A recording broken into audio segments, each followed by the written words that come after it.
While the OPPO Reno family has always stood out for its design and cameras, its positioning has always been a bit confusing.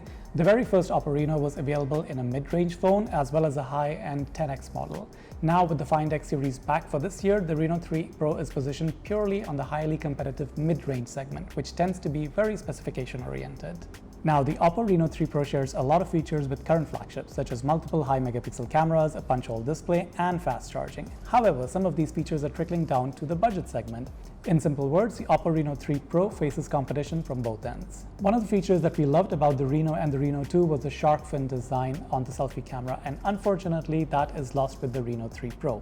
However, this has allowed OPPO to make the phone much lighter and a bit more splash-proof. It's still not IP rated, but better than previous models. With curved edges, it has a great in-hand feel despite packing a tall 6.4-inch Super AMOLED display. You'll have no trouble wielding and operating the phone with one hand, especially if you're using the cameras regularly for selfies or recording vlogs. OPPO's banking on the camera tech it's packed on the Reno 3 Pro to attract consumers, and to that end, they've done a pretty good job. The 64-megapixel quad camera on the back is versatile enough to produce a wide variety of good-looking shots. The dual selfie snappers on the front are decent too, once you switched AI processing off.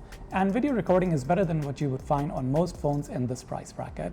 Beyond the camera and form factor, the Reno 3 Pro has little else going for it. The global variant of this phone is equipped with the MediaTek Helio P95 processor, which hasn't been the best performer. We also found the battery life to be pretty mediocre. In our time with the Reno 3 Pro, the phone could handle everyday tasks such as streaming media or browsing social media just fine. However, multitasking, productivity apps, and games made the phone sluggish, and frequently we had to close apps to make things run smoothly.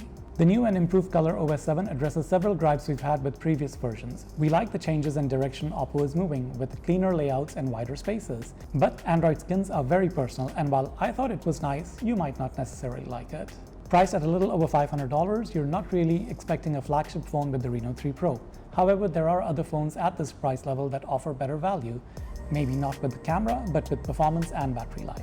This is Abbas signing out, and for everything related to tech, stay tuned to Tech Radar.